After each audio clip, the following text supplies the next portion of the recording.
Hello, my dear kids. Welcome back to the Acknowledge series by Amit Publishing House. My name is Vandana and we are doing book 8.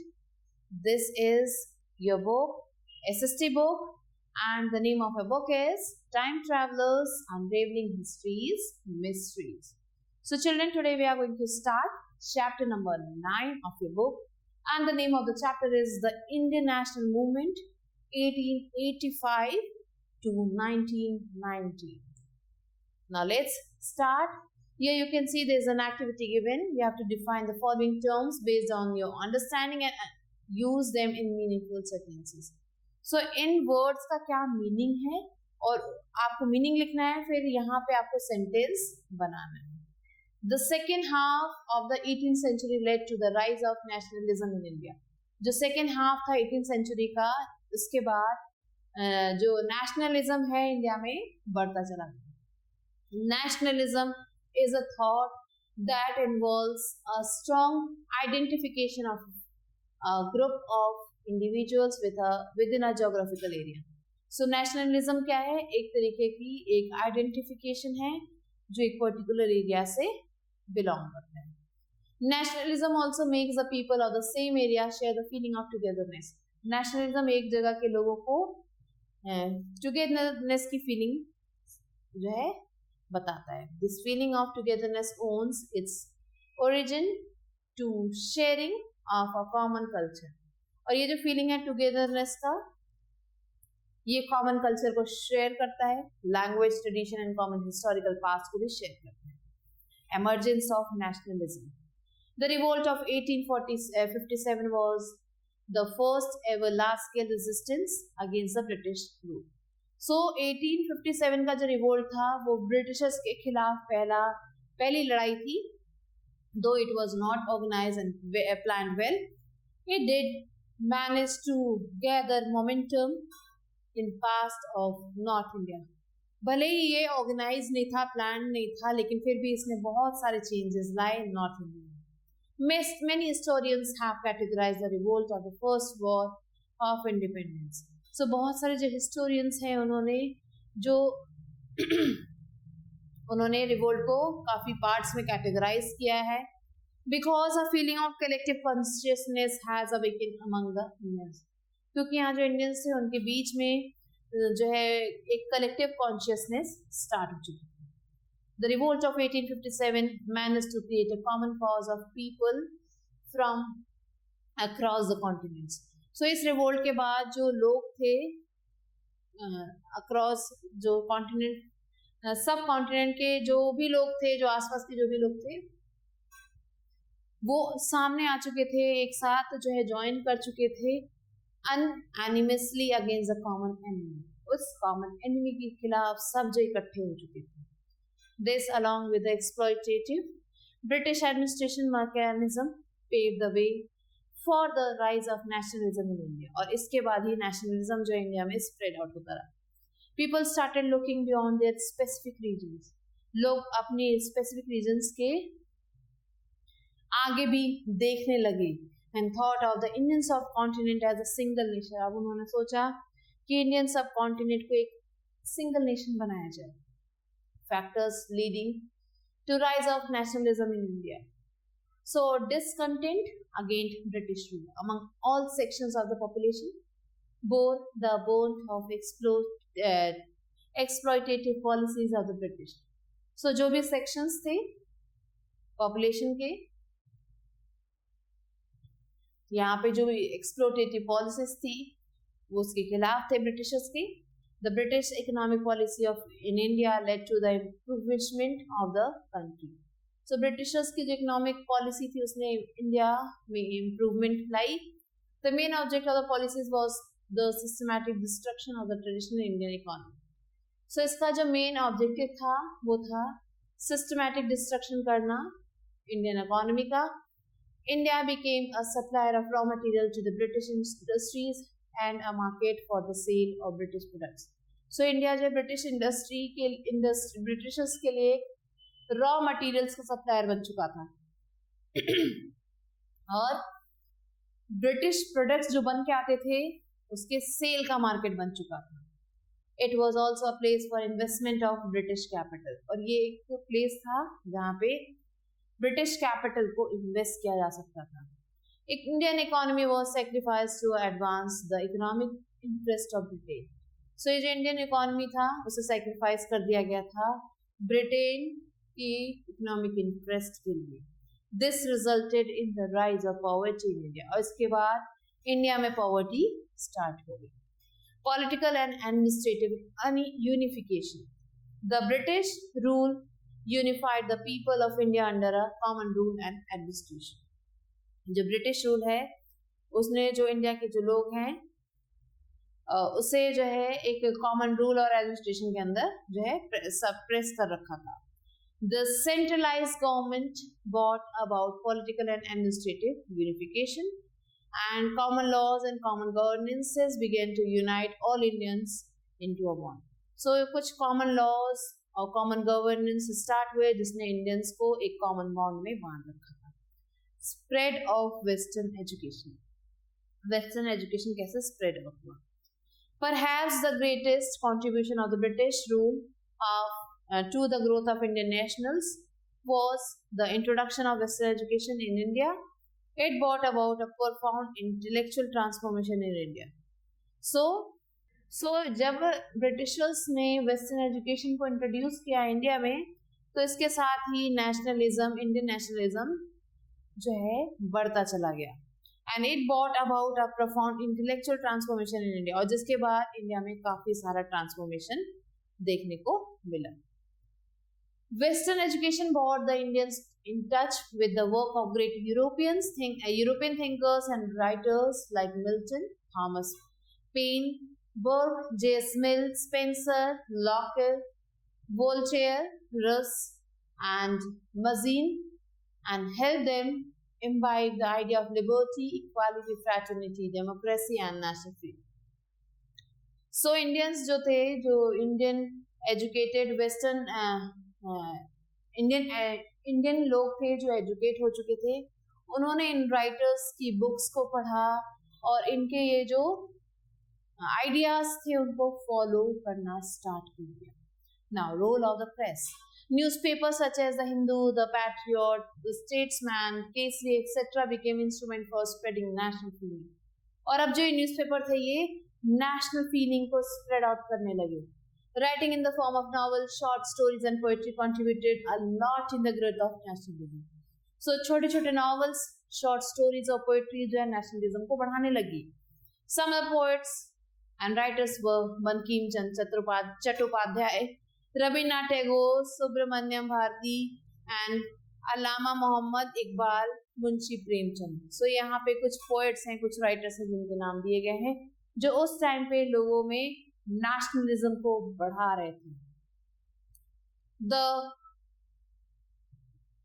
Elbert Bill 1889. The Elbert Bill controversy during the period of Lord Ripon exposed the racial bitterness of the British and united the Indians. So ये जो bill जब पास हुआ तो ये bill जो है controversy था उस पीरियड में. लॉर्ड रिपन का पीरियड चल रहा था तो उस टाइम पे ये कंट्रोवर्सी के रूप में आया और इसने जो है एक्सपोज किया था racial bitterness of the Britishers. जो ब्रिटिशर्स थे वो रेशियल बिटरनेस से भरे हुए थे तो उनको एक्सपोज किया एंड यूनाइटेड द इंडियंस और इंडियंस को यूनाइट किया. Lord Ripon try to abolish judicial disqualification based on race distinction. So Lord Ripon ने बहुत ज़्यादा मेहनत की अबॉलिश करने के लिए जुडिशियल डिस्क्वालिफिकेशन को अबॉलिश करना चाहते थे रेस के बेसिस पे. And Albert bill sought of giving equal power to the Indian members of the judiciary along with the Europeans. लेकिन इस बिल ने क्या किया, जो इंडियन मेंबर्स थे और जो यूरोपियंस थे सबको इक्वल जुडिशियल पावर दी थी. The bill raise a vehement agitation among the members of the European community. और ये जो बिल था इसके वजह से जो यूरोपियन कम्युनिटी थी उसमें बहुत ज़्यादा जो है एजिटेशन स्टार्ट हो गया. And this stood United against the bill. और ये जितने भी यूरोपियंस थे ये बिल के खिलाफ हो चुके थे. Lord Ripon had to modify the bill which almost defeated the original purpose. So Lord Ripon को इस बिल को चेंज करना पड़ा, जिसकी वजह से जो इसका ओरिजिनल पर्पस था इस बिल का वो जो है खत्म हो चुका था. Formation of political associations. Much before the birth of Indian National Congress, a number of political organizations were formed in the different parts of the country. So Indian National Congress के आने से पहले बहुत सारे political organizations जो है बन चुके थे country के different parts में. Popular among the regional political association were the Purna Swaraj Nik Sabha by Justice Ranade, Madras Maharaja Sabha and the Bombay Presidency Association. So ये कुछ जो है political associations के नेम है, ये सारे फॉर्म हुए थे उस समय. However, the most important organization during this period was the Indian National Association. So इस समय का जो सबसे ज़्यादा popular association था वो ये था. Formed in Calcutta in 1876, जो 1876 में कलकत्ता में बना था, by सुरेंद्रनाथ बैनर्जी, जिसे सुरेंद्रनाथ बैनर्जी ने बनाया. It was forerunner of the Indian National Congress formed in 1885. So इसके बाद ही Indian National Congress बनी थी 1885 में. What is Indian National Congress, which is INC? The Indian National Movement gained force after the foundation of the Indian National Congress. So Indian National Movement जो start हो गया था इसके बनने के बाद ही. And A.O. Humes, a retired member of the Indian Civil Service, took an initiative in this direction. So A.O. Hume जो है एक retired Indian Civil Service officer थे जिन्होंने इस movement को start किया, आगे बढ़ाया. The first session of the INC was held from 28 to 31 December 1885. So 1885 के दिसंबर 28 से 30 तक ये first session चला था. कहाँ पे?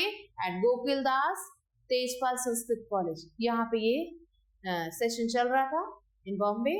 It was attended by 72 delegates. 72 लोग आए थे यहाँ पे, 72 डेलीगेट्स आए थे यहाँ पे अटेंड करने के लिए. The session was presided over by W.C. Banerjee, और जो सेशन था उसके जो प्रेसिडेंट थे वो थे W.C. Banerjee, A.O. Hume, K.T. Telang, Subramaniam Iyer, Dadabhai Naoroji were among the distinguished speakers of the session. और ये सारे जो है ये स्पीकर्स थे उस एसोसिएशन के, उस सेशन के. Dadabhai Naoroji, the grand old man of India, इन्हें ग्रैंड ओल्ड मैन के नाम से भी जाना जाता है. Suggested that Indian National Union be named as a National Congress. इसे जो है इंडियन नेशनल यूनियन को इंडियन नेशनल कांग्रेस के नाम से जाना जाए. It was unanimously accepted and the Indian National Congress was thus born in December 1885. So इसे जो एक्सेप्ट कर लिया गया और इंडियन नेशनल कांग्रेस का जन्म हुआ. The first session of the Indian National Congress 1885. So पहला सेशन जब हो रहा था, this is the picture of that.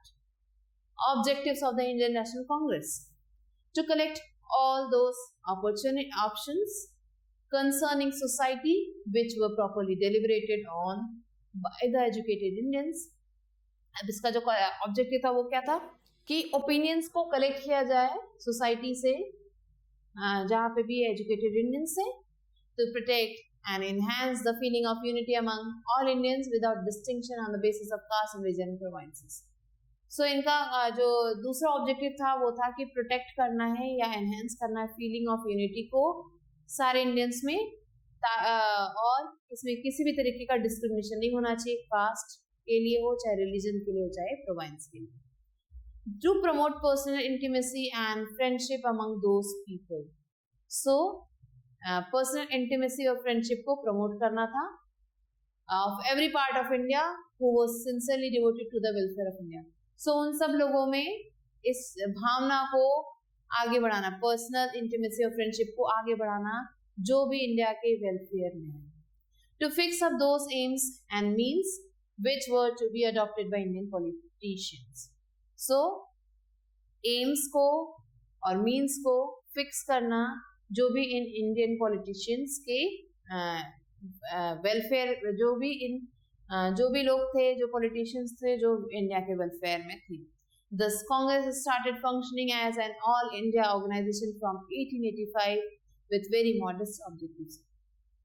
Now, modern phrase. So, moderate phrase. 1885 to 1905. Methods of the moderate leaders. The initial years of the Congress are known as the phase of moderators. So जो initial year है कांग्रेस का ऐसे phase of moderators कहा जाता है. The moderators adopted peaceful and constitutional means to achieve their aims. So in moderators ने बहुत सारे measures को अपनाए थे जिसमें थे कुछ peaceful और constitutional means. They had full faith on the British sense of justice. इनके अंदर जो है पूरा faith था British sense of justice पे, and they were not antimony in their attitudes toward the British. So ये acrimony नहीं थे अपने attitude में Britishers के खिलाफ. Their method include pursuance and petition. So इनका जो मेथड था वो था persuasion और petition. Important moderate leaders were Dadabhai Naoroji, Surendranath Banerjee, Firoz Shah Mehta, Gopal Krishna Gokhale, Dinshaw, Waka, and W.C. Banerjee. So you can see the picture of a few given here. What were the aims and the objective of the moderators? So क्या था इन moderators का aim और objective? They believe that the British respect the ideals of freedom and justice. So इनका मानना था कि जो Britishers हैं freedom और justice में believe करते हैं और respect करते हैं इसकी, and would therefore accept the just demand of India. इन्हें ऐसा लगता था कि अगर Indians ने इनसे freedom मांगी तो ये शायद उनकी demands को accept करेंगे. They sought gradual reforms and non-independence from British rule. इन्होंने जो है सिर्फ gradual reforms मांगना चाह रहे थे, independence नहीं. They wanted the British to train Indians in self-governance. ये चाहते थे कि जो Britishers हैं Indians को self-governance की training दें. They adopted peaceful and constitutional methods to voice their demands. ये चाहते थे कुछ peaceful और constitutional methods को अपनाना ताकि अपने demands को fulfill करा सके. They pressed for changes through persuasions and petition. इन्होंने प्रेस किया था changes के लिए अपने persuasion और petition के द्वारा. They tried to mobilize public opinion through speeches and critics of British economic policy. So इन्होंने जो है public opinion को mobilize करने की कोशिश की अपने speeches से और Britishers के लिए critics उनकी जो economic policies है उसके लिए critics करके. Now radical phase, gradual disillusionment development against the moderate leaders because of their mendicant method and non-achievement of anything substantial. So जो है disillusionment जो है spread out हो गया, develop हो गया against these moderators. In moderators के खिलाफ जो है ये चीज़ establish हो गई. Leadership because of their mendicant methods or non-achievement of anything substantial. क्योंकि ज़्यादा कुछ नहीं चाहते थे ये जो moderators थे, ज़्यादा कुछ नहीं चाहते थे Britishers से, तो इसके खिलाफ लोग हो गए थे. A rift occurred within the Congress and thus began the radical and extremist phase in the history of INC. So ये जो कांग्रेस थी एक rift start हो चुकी थी जो start हो गई थी radical और extremist phase में, जो एक बहुत ही ज़्यादा historical part है Indian National Congress का. Another important cause of the rise of the radical nationalism can be traced to the partition of Bengal in 1905. So दूसरा जो main cause है radical nationalism के आने का वो ये था कि बंगाल का partition हो रहा था उसमें, and the subsequent anti-partition movement. और ये जो है anti-partition movement establish करना चाहते थे. Though the moderators took the initiative, the leadership soon passed to Lajpat Rai. So ये जो moderators थे इन्होंने initiative ले लिया था, leadership जो है लाजपत राय को सौंप दी गई. बाल गंगा तिलक and बिपिन चंद्र पाल इन तीनों को ये leadership दे दी गई. The defeat of Russia by the small nation like Japan in the Russo-Japanese War in 1905 made people realize that the West was not visible and gave a spurt of growth of radicalism in India.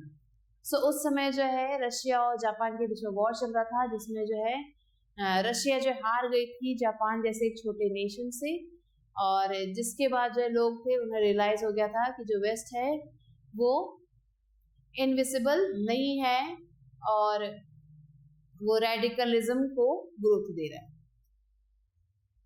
These leaders told the people to be bold, brave and patriotic and fight for Swaraj or freedom. So ये leaders जो थे इन्होंने लोगों को बोला कि आप brave बनो, bold बनो और patriotic feeling को अपने अंदर grow करो ताकि आपको स्वराज या फिर freedom मिल सके. In fact, Tilak gave to the people the slogan, Swaraj is my birthright and I shall have. So तिलक ने ये स्लोगन दिया कि स्वराज मीन्स फ्रीडम मेरा बर्थ राइट है और मैं इसे लेके रहूंगा. These leaders were known as radicals और इन लीडर्स को radicals कहा गया. They were known as extremists because they openly talked of Swaraj और freedom. इन्हें extremist भी कहा गया क्योंकि जो है ओपनली बात करते थे स्वराज या फिर फ्रीडम की. And they believed in adopting measures that were then regarded as more extreme to achieve this freedom. और ये लोग जो बिलीव करते थे डिफरेंट मेजर्स को अडॉप्ट करने के बारे में, that were then regarded as more extremist to achieve this freedom. Now, early stages of Indian independence movement.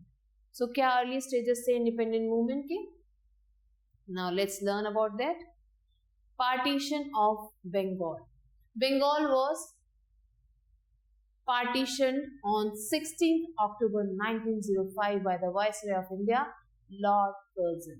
So Bengal को जो है अलग कर दिया गया था, पार्टीशन कर दिया गया था on 16th October 1905. The paper it was started that the partition was for administrative reasons. Paper पे ये कहा गया कि ये जो पार्टीशन है सिर्फ एडमिनिस्ट्रेटिव रीजंस की वजह से किया गया. Bengal was as large as France but with a significantly larger population. So Bengal जो है फ्रांस जितना बड़ा था लेकिन इसकी जो पॉपुलेशन थी वो बहुत ज़्यादा थी. The eastern region which was dominated by the Muslim population was thought to have been neglected and under governed. So ये जो ईस्टर्न रीजन था उसे डोमिनेट किया गया, was dominated by the Hindu population. जो ईस्टर्न रीजन था वहाँ पे हिंदू मुस्लिम पॉपुलेशन बहुत ज़्यादा थी और उसे नेग्लेक्ट किया जा रहा था या अंडर गवर्न किया जा रहा था. It was argued that the partition would result in administrative convenience and development. ऐसा कहा जा रहा था कि जो पार्टीशन है वो जो है एडमिनिस्ट्रेटिव कन्वीनियंस को would result in administrative convenience. So ये जो है रिजल्ट करेगा एक एडमिनिस्ट्रेटिव कन्वीनियंस को और डेवलपमेंट में. The real motive was to divide the Hindu and Muslim and to weaken the nationalist movement in Bengal. इनका जो मेन रीजन था वो था कि हिंदू और मुस्लिम्स को अलग अलग करना है ताकि इनका जो नेशनल मूवमेंट है बंगाल में वो कमजोर पड़ जाए. The reaction that followed the partition stimulated anti-British movement. और जो रिएक्शन था उसने फॉलो किया था एंटी ब्रिटिश मूवमेंट को. That was almost national in nature. जो नेशनल था नेचर में. It involved both non-violent and violent protest. इसमें non-violent और violent protest दोनों ही involved थे. Boycott and even an assassination attempt against the governor. जिसमें boycott और assassination attempt भी था governor against the governor of the new province of the West Bengal. जो नया गवर्नर था उसके खिलाफ जो है इसमें लोग थे. Swadeshi and boycott movement. The declaration of the partition saw the start of the strong anti-partition movement emerge among the people. So ये जो declaration था partition का उसने देखा कि anti-partition movement start हो चुका था लोगों के बीच में. The Indian National Congress in the Banaras session in the 1905 gave the call of the Swadeshi and the boycott movement in Bengal. So जो इंडियन नेशनल कांग्रेस थी बंगाल में उसने देखा, उसने जो है स्वदेशी मूवमेंट को कॉल दी और जो भी बॉयकॉट मूवमेंट था उसे जो है एस्टैब्लिश किया. The radical group led by बाल Gangadhar Tilak Pin Chandrapal and Lala Lajpat Rai and Arvindo Ghosh was, however, in favor of extending the movement of the rest of the India. So ये जो leaders थे, इनका जो radical group था, इन्होंने extend किया था movement को rest of India में, and carrying it beyond the program of just Swadeshi and boycott the goods to a full-fledged political mass struggle. So इनका मेन मोटिव सिर्फ स्वदेशी या फिर बॉयकॉट द गुड्स नहीं था, ये आगे भी बहुत सारी चीजें चाहते थे. Crowds gathered at the crossroad and made bonfire of Manchester made foreign clothes. So अब यहाँ पे लोग इकट्ठा हो गए, काफी ज्यादा क्राउड गैदर हो चुका था और ये जो है bonfire इन्होंने बनाया मैनचेस्टर गुड्स के खिलाफ. People stood outside shops selling foreign goods and dissuaded people from entering the shop. लोग जो है इन शॉप्स के बाहर आ गए जो फॉरेन गुड्स को बेचते थे और लोगों को इन शॉप्स में एंटर करने से मना कर दिया. Even imported sugar and salt were boycotted. Imported sugar और salt को boycott कर दिया गया. This was a boycott movement which meant to say no to anything that was foreign. अब इसका मीनिंग था कि ये मूवमेंट जो है कोई भी ऐसी चीज जो फॉरेन की उसे बॉयकॉट करना था. Simultaneously, the Swadeshi movement was launched to complement the boycott movement. अब इसके बाद स्वदेशी मूवमेंट को लॉन्च किया गया इस बॉयकॉट को पूरी तरह से खत्म करने के लिए. स्वदेशी means of one's own country. It was launched to boost the indigenous industry and education. So ये लॉन्च किया गया जिसमें जो है जो हमारी इंडस्ट्री की एजुकेशन थी उसे जो है यूज किया गया. Many textile mills, soap and match factories, handloom, weaving industries and national banks was set up.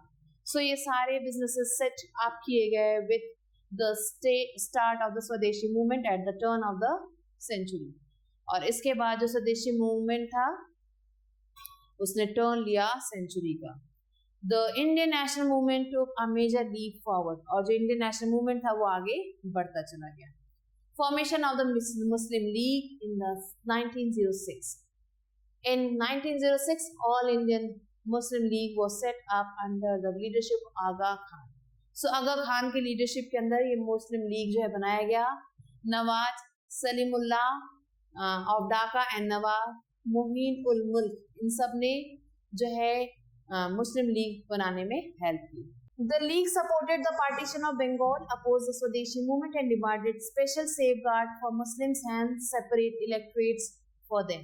So ये जो लीग था इसे सपोर्ट किया था, supported the partition of Bengal. इन्होंने बंगाल का जो पार्टीशन था उसे सपोर्ट किया था और स्वदेशी मूवमेंट के अपोजिशन में थे और इन्होंने डिमांड किया था special safeguard for Muslims and separate electorate for them. इन्होंने बोला कि मुस्लिम्स को ये लिए एक स्पेशल सेफगार्ड जो है दिया जाए और सेपरेट इलेक्टोरेट्स होने चाहिए, सेपरेट लीडर्स होने चाहिए इनके लिए. This led to communal difference between the Hindus and Muslim. जिसकी वजह से जो हिंदू और मुस्लिम है इनके बीच में जो भी कम्युनल डिफरेंस है उसको जो है चेंज किया जाए. ये you can see the scene of a swadeshi and boycott movement in Bengal. Morley-Minto reform 1909. To please the moderators and to win over the Muslims, the government passed the Government of India Act in 1909. So moderators को please करने के लिए और Muslims के जीतने के लिए government ने Government of India Act को establish किया था 1909 में, also known as Morley-Minto reform, जिसे Morley-Minto reform भी कहा जाता है. Legislative council were reorganized and a system of indirect elections was introduced for the first time. So इस टाइम में legislative council जो है उसे reorganize किया गया और Indian indirect elections को जो है introduce किया गया था first time. But a very limited number of voters could vote. इस समय जो बहुत कम voters ही vote कर पा रहे थे. Most importantly, separate electorates were allocated to Muslim. That is, some seats were reserved for Muslim and only they could stand for election or vote for them. अब जो है चेंज आ चुका था, मुस्लिम्स को अलग सीट्स मिल गई थी, वहाँ पे वो सिर्फ वो सीट्स रिजर्व थी उनके लिए और सिर्फ वही स्टैंड कर सकते थे या वोट कर सकते थे. and this was done in the name of the protecting of the Muslim minority. So इसलिए किया जा रहा था कि मुस्लिम माइनॉरिटी को प्रोटेक्ट किया जाए. However, this act made no difference to representative government. So इस तरीके से ये जो एक्ट है इसने कोई भी रेफरेंस नहीं निकाला for representing the government. Now the Lucknow Pact, 1916. An important step forward in achieving Hindu-Muslim unity was the Lucknow Pact in 1916. So एक बहुत ही important step लिया गया था हिंदू मुस्लिम यूनिटी को अचीव करने में. Anti British feeling was generated among the Muslims. Muslims के लिए एंटी ब्रिटिश फीलिंग जो है जनरेट किया गया था following a war between Britain and Turkey which paved the way from the unity between the Congress and the Muslim League. जिसके बाद जो कांग्रेस और मुस्लिम लीग था इसके बीच में यूनिटी आ गई. Both the Congress and the Muslim League held session at Lucknow in 1916 and concluded the famous Lucknow Pact. So दोनों ने ही मिलके जो है सेशंस को जो है खत्म किया. सेशंस को जो है यहाँ पे किए गए जिसके बाद जो है इस पैक्ट ने and concluded the famous Lucknow pact जिसे लखनऊ पैक्ट के नाम से जाना जाता है. The Congress accepted the idea of separate electorates. Congress ने सेपरेट इलेक्टोरेट्स का आइडिया जो है एक्सेप्ट कर लिया and both organisations jointly demanded dominant status for the country. और दोनों ही ऑर्गेनाइजेशन ने डोमिनियन स्टेटस जो है मांगा कंट्री के लिए. Hindu-Muslim unity weakened the British attitude and forced the government to announce its future policy. So इस Hindu-Muslim unity की वजह से जो ब्रिटिश का जो एटीट्यूड था वो टूट चुका था और एक नए फ्यूचर पॉलिसी को वो अनाउंस करने जा रहे हैं. In 1919, a British policy was announced whereby the partition of Indians and the governance was increased and there was a gradual development of local self-institutions. So एक नई पॉलिसी बनी जहाँ पे Indians the participation of Indian governance Indians को participation मिल रहा था governance में वो इंक्रीज हो रहा था जिसकी वजह से local self government institution start हुए development. The home rule movement and it started from 1915 to 1916. Annie Besant, Dr. Annie Besant and a well-known socialist started the Home Rule movement in India in September 1916. So September 1916 में इन्होंने एक नया movement start किया जिसका नाम था home rule movement. This movement spread rapidly and branches of the home rule league was established all over India. और जिसके बाद जो होम रूल लीग था वो एस्टैब्लिश हो गया था पूरे इंडिया में. बाल Gangadhar Tilak whole heartedly supported इस मूवमेंट और बाल गंगाधर तिलक ने इस मूवमेंट का सपोर्ट किया था. He joined forces with Dr. Besant and persuaded the Muslim League to support his program too. So इन्होंने इन फोर्सेस को ज्वाइन किया जिसमें डॉक्टर बेसेंट ने जो है मुस्लिम लीग को सपोर्ट किया था इस प्रोग्राम में भी. Revolutionary movement. The first decade of the 20th century saw the rise of the various revolutionary groups in different parts of the country. So जो पहला डिकेड था इस 20th century का इसमें बहुत सारे revolutionary movements स्टार्ट हुए, revolutionary groups भी आए. And these earlier revolutionaries active mainly in Bengal, Maharashtra, Tamil Nadu and Punjab had no faith in constitutional agitations. So ये जो revolutionaries थे इनका ये बंगाल, महाराष्ट्र, तमिलनाडु, पंजाब से थे और इनका कोई भी faith नहीं था constitutional agitations में. They believed in the cult of the bomb and felt that by terrorizing British officials they would be able to moralize the entire machinery of the government and bring about freedom. So इनका मानना था they believed in the cult of the bomb and felt that by terrorizing British officials they would be able to demoralize the entire machinery of the government and bring about freedom. So इनका ये मानना था कि ये अगर Britishers को इन्होंने terrorise कर दिया तो ये जल्दी ही फ्रीडम इन्हें मिल सकती है. They often looted the British treasury, killed British officials and disrupted government machinery. इन्होंने ब्रिटिश ट्रेजरी जो थी उसे लूट लिया था, ब्रिटिश ऑफिशियल्स को मारा था और गवर्नमेंट मशीनरी को भी खराब कर दिया था. The partition of Bengal made the youth of the country antagonistic towards the British. So अब जब बंगाल का पार्टीशन हुआ इसकी वजह से जो यूथ था वो एंटागोनिस्ट हो गया ब्रिटिशर्स की तरफ. They took a violent method as they felt that mere passive resistance would not achieve any concrete nationalist aim and that the time had come to physically expel the British. तो इनका ये मानना था कि सिर्फ चुप रहना, इनका ये मानना था कि सिर्फ passive resistance is not good, चुप रह के या नॉन वायलेंस को फॉलो करके हम जो है फ्रीडम को अचीव नहीं कर सकते. हमें वायलेंट मेथड्स अपनाने चाहिए जिससे जो है हम जो है फिजिकली जो है एक्सपेल कर सकते हैं ब्रिटिशर्स को हमारे कंट्री से बाहर. In 1904 V D Savarkar organised the Abhinav Bharat secret society of revolutionaries. So इन्होंने अभिनव भारत को जो है एस्टैब्लिश किया, जो एक सीक्रेट सोसाइटी थी रेवोल्यूशनरीज की. अनदर पॉपुलर सोसाइटी वाज अनुशीलन समिति इन Bengal.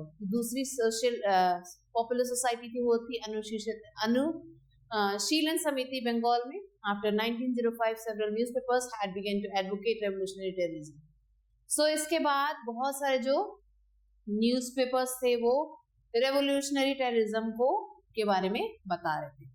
The Sandhya and the Yugantar in Bengal and the Kaal in Maharashtra were the most important among them. So here the name of some revolutionary advocates are given here. So इन लोगों ने जो है इस policy को follow किया था. Some of the revolutionaries even started organizations outside India. कुछ revolutionaries जो थे वो इंडिया के बाहर उन्होंने revolutionary ideas organizations को start किया था. An extremely active organization was the Gadar Party. So एक जो extremely active organization था वो था Gadar Party, which operated mostly in Canada and United States. जो कनाडा और यूनाइटेड स्टेट्स में चल रहा था. It sent arms and revolutionaries to India.